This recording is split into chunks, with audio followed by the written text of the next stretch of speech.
Shalom Uvracha, bienvenue à tous dans notre rubrique Vision chassidique de la paracha de la semaine. Cette semaine, paracha de Vayetse. Dans la paracha de la semaine dernière, nous avons vu que Yitzhak a porté une attention toute particulière à Esav, il voulait lui donner les bénédictions. Il pensait que Esav, en ayant espoir en lui, il pensait qu'Esav pourrait être le champion, celui qui découvrira Dieu dans la matière, puisque c'était un homme des grands espaces, qu'il pouvait libérer l'énergie divine qui se trouve dans le physique. Alors que normalement, Yaakov aurait dû être cet homme. Mais puisque Yaakov est resté dans ses tentes, et donc nous, le Ham Israël, dans la tente avec un L apostrophe, Yaakov s'est enfermé dans son intériorité et ne s'est pas occupé du monde, alors que le but de la création de cet univers, c'est pour justement agir dans la matière. Alors Yaakov s'est contracté comme une lumière et a laissé place à l'obscurité, à Esav. C'est pour ça qu'Yitzhak portait donc espoir à son fils Esav, qui pourrait être justement celui qui, puisqu'il est dans la matière, libérer l'énergie divine qui s'y trouve. Cela dit, concrètement, Rivka, qui avait une intuition féminine et qui a été la vraie, pensait que Yaakov était un homme qui était concrètement, au présent, agissant, mais que pour l'instant, cette force d'agir dans la matière n'était pas encore dévoilée. C'est la raison pour laquelle elle lui donne les berachot, et lui dit de s'enfuir de la terre de Be'er-Sheva, d'Eret Israël, pour aller vers Haran. Vayetse Yaakov, et c'est ainsi que notre paracha ouvre ces mots, Vayetse Yaakov mi Be'er-Sheva. Yaakov part de Be'er-Sheva, Vayelech Harana, et il s'en va à Haran. En effet, il quitte Be'er-Sheva et va chez son oncle, le frère de Rivka, le frère de sa mère, Lavan, afin de textuellement, littéralement, se cacher de la haine et de la vengeance d'Esav. Et on va essayer de comprendre la profondeur de ce sujet. Cela dit, la première question qui saute aux yeux, c'est pourquoi préciser que Yaakov quitte Be'er-Sheva pour aller à Haran? On peut tout simplement nous dire qu'il partait à Haran. Pourquoi nous préciser qu'il quitte Be'er-Sheva? On le sait déjà depuis la semaine dernière que Rivka lui dit « Mon fils, tu dois te sauver pour éviter la vengeance de ton frère. » Donc on sait bien où il habitait, on sait bien qu'il allait quitter Be'er-Sheva. Donc, que la Torah aurait dû tout simplement nous dire « Vayelech Harana » il est allé à Haran. Pourquoi nous préciser qu'il quitta Be'er-Sheva? Comme si que ça faisait partie du processus de quitter Be'er-Sheva. Textuellement et littéralement parlant, le Midrash Bereshit Rabbah nous répond à cette question en nous disant que lorsqu'un tzaddik se trouve dans un endroit, eh bien il a une forte impression, il donne une forte impression à l'endroit où il habite. Et le Midrash, le Bereshit Rabbah nous dit que dans la ville dans laquelle le tzaddik se trouve, il est sa beauté, il est la beauté de la ville, il est l'éclat de la ville et il est la majesté de la ville.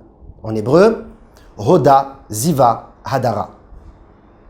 Quand le tzaddik n'est plus dans cette ville, alors tout disparaît. Il n'y a plus de beauté, il n'y a plus d'éclat et il n'y a plus de majesté. Cela dit, une autre question saute aux yeux. Lorsque Yaakov quitte Be'er-Sheva, on ne peut oublier Yitzhak et Rivka qui, quant à eux, sont restés sur la terre d'Israël, étaient des grands tzaddikim, les maîtres de leur fils Yaakov. Donc pourquoi nous dire que si Yaakov s'en va de la ville, la beauté, l'éclat et la majesté qu'il portait, qu'il influençait à la ville s'en vont et disparaissent avec lui? Il y avait Yitzhak et Rivka. Alors, pour cela, nous devons comprendre exactement ce qui est écrit dans le Midrash. D'ailleurs, ce Midrash de Bereshit Rabbah que je vous rapporte, c'est Rashi qui le cite dans la Torah. Pour nous parler de Vayetse Yaakov mi Be'er-Sheva, lorsqu'il sortit de Be'er-Sheva, les trois dimensions que nous avons citées disparurent. Cela dit, Rashi, donc le plus grand commentateur de la Torah, rajoute un mot sur le Midrash. Le Midrash, lorsqu'il nous parle de tzaddik, il nous dit le rayonnement, l'éclat, le ziv, et la majesté, le hadar. Mais il ne nous nomme pas le hod, la beauté. Alors que Rashi, lorsqu'il rapporte le Midrash, se permet de rajouter un troisième mot, le hod, la beauté. Alors pour comprendre ce plus, nous devons comprendre quel est le sens de la majesté, de la beauté et du rayonnement. La majesté, le hadar, comme Pri Haetz Hadar, le fruit de majesté, qui est donc le hétrog que nous pratiquons à Sukkot, la majesté fera référence au kavod, à l'honneur, en quelque sorte la royauté, la grandeur de l'homme. Ça, c'est le hadar. Le ziv, l'éclat ou les rayonnements, fera référence à l'influence et à l'exemple que donne le tzaddik à tous les habitants de la ville. Alors que la beauté, qui a donc été rajoutée par Rashi, appelée la beauté ou la splendeur, c'est aussi une sorte d'influence lumineuse, puisque le hod, c'est aussi une lumière qui jaillit. Comme le ziv, un rayon, le hod jaillit également en étant lumineux. Mais la différence entre le hod et le ziv, entre la beauté entre la beauté et la splendeur et le ziv, qui est donc l'éclat, c'est que la beauté a quelque chose en plus. C'est qu'en plus d'être un éclat, il impose la crainte à tous les habitants de la ville, à tous ceux qui sont donc autour de cette personne. C'est la raison pour laquelle d'ailleurs dans le livre de Shemot, chapitre 34, verset 30, lorsqu'on parle de Moïse, de Moshe Rabbeinu, on dit « Vekarnei hodo shel Moshe » la lueur qui se dégageait de son visage lorsqu'il descendit du mont Sinaï, Vaïro migeshet elav, le peuple juif eut peur de s'approcher de lui. Car effectivement, il y a deux sortes d'éclats. Il y a un éclat d'amour, de partage, de communauté, d'accueil, qui est donc le ziv, l'éclat. Et il y a la beauté, le hod, qui est une lumière, certes, mais qui éblouit. Une lumière tellement forte qu'elle impose la crainte. Voilà ce qu'était Yaakov. Donc maintenant on comprend que puisque Yitzhak et Rivka, qui étaient les seuls tzadikim qui restaient à Beersheva, dans cette ville, Yitzhak et Rivka faisaient référence donc à ce que dit le Midrash, à la majesté, au hadar et à l'éclat, au ziv. C'est vrai. Mais malheureusement, de par le fait que Yitzhak était faible, âgé, il était également aveugle, et que Rivka s'occupe de lui, les deux ensemble ne pouvaient plus imposer la crainte dans la ville. Et puisque la crainte n'y était plus, parce que Yaakov avait quitté la ville, alors également la majesté et également le rayonnement, l'éclat de Yitzhak et de Rivka disparurent.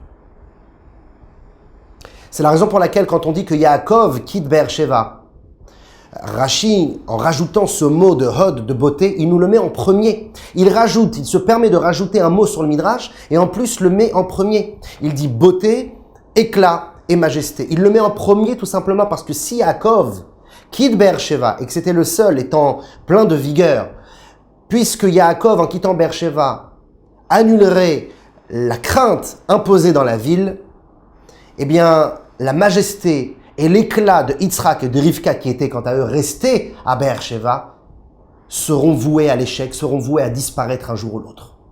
De là, un enseignement élémentaire pour nous, parents, professeurs, rabbanim.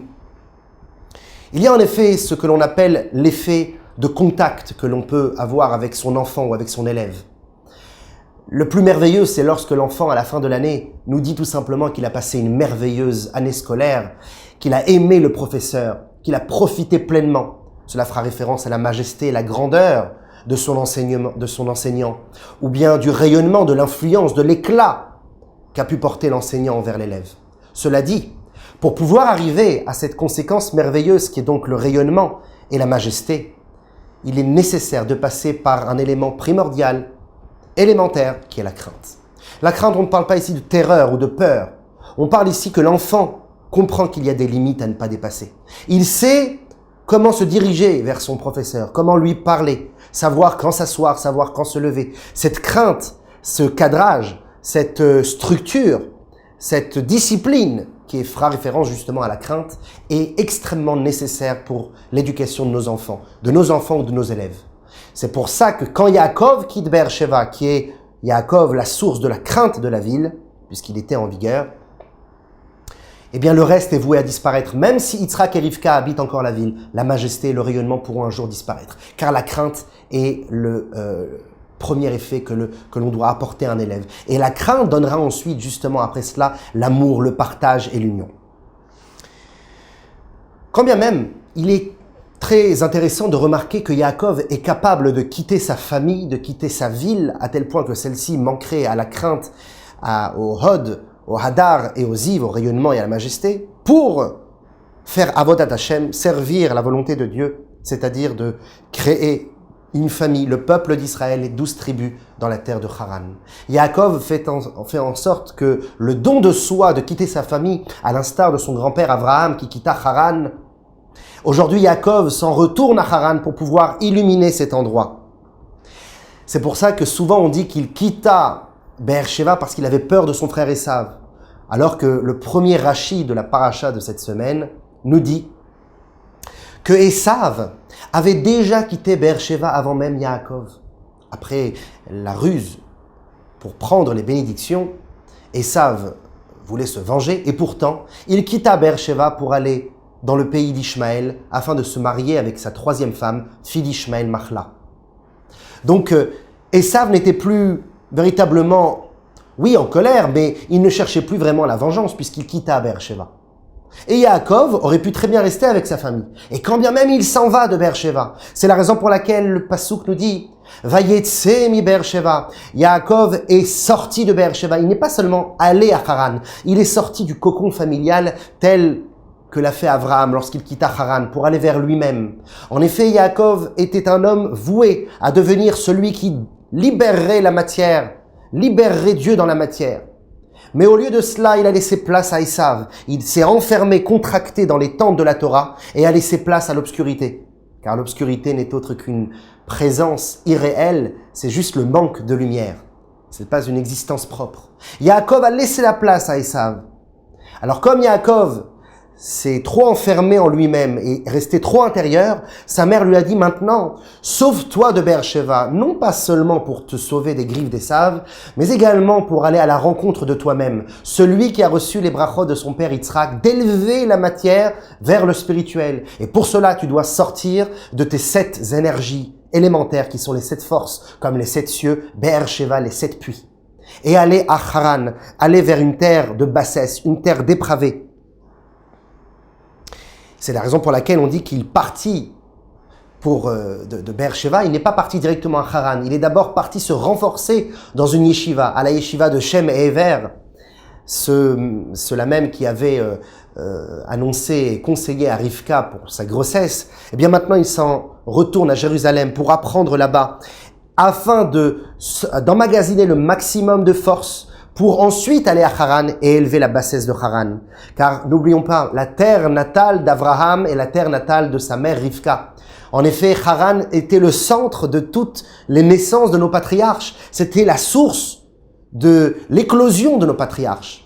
Mais ils n'ont jamais été arrangés, ils n'ont jamais été purifiés. Yaakov est comme un chaliar, un émissaire qui doit retourner sur le pas de ses ancêtres et nettoyer, purifier l'endroit de la terre natale d'Abraham et de sa mère Rivka. La Kabbalah nous dit d'ailleurs que Yaakov fait référence à la Neshama, l'âme divine, qui est proche de Dieu, qui est créée sous le trône céleste d'Akadosh Baruch Hu, dans un endroit pur et parfait, mais à qui on demande de descendre dans le bas monde et d'actionner, d'agir afin d'élever la matière.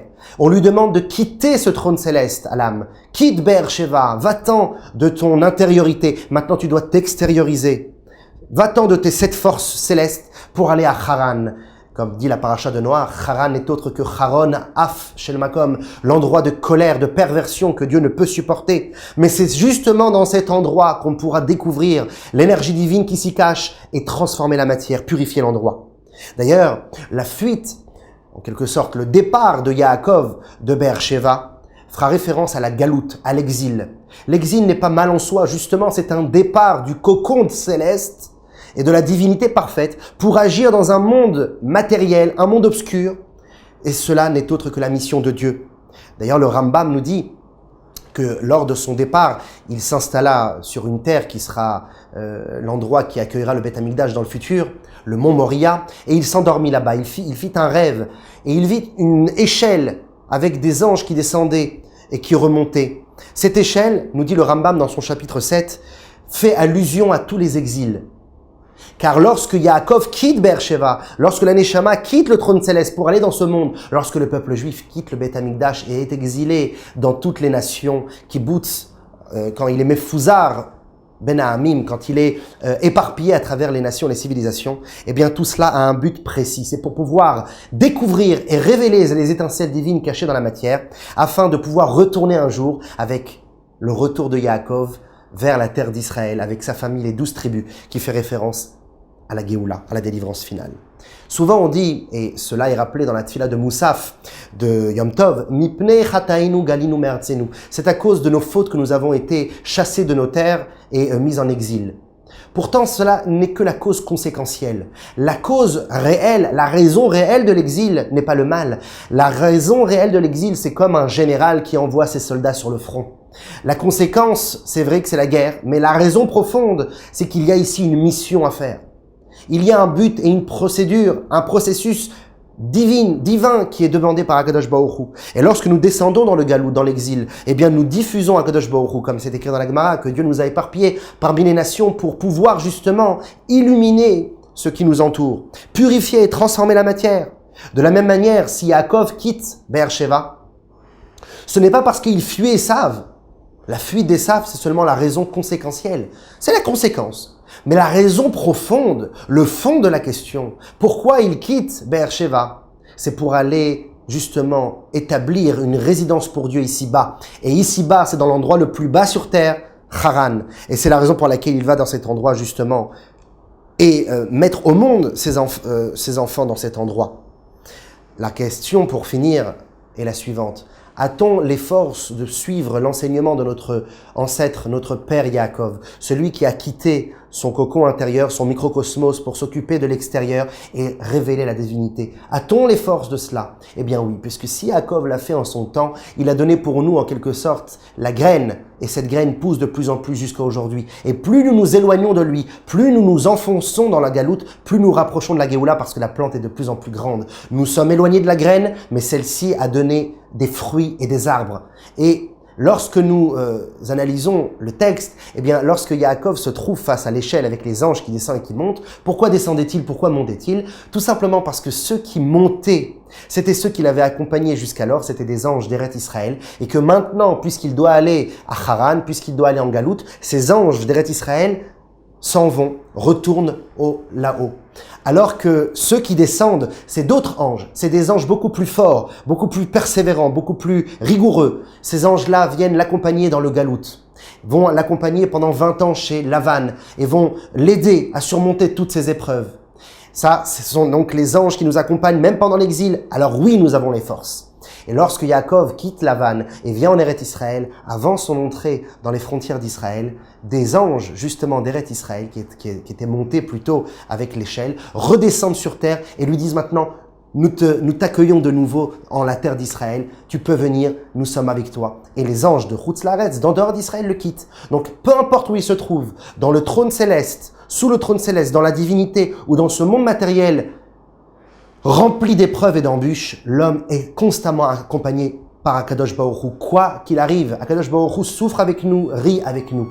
Ces forces-là nous sont données par Akadosh Baruch Hu dans n'importe quelle circonstance, grâce à cet effort, à ce don de soi de notre patriarche Yaakov Avinu. Shabbat Shalom et à très bientôt.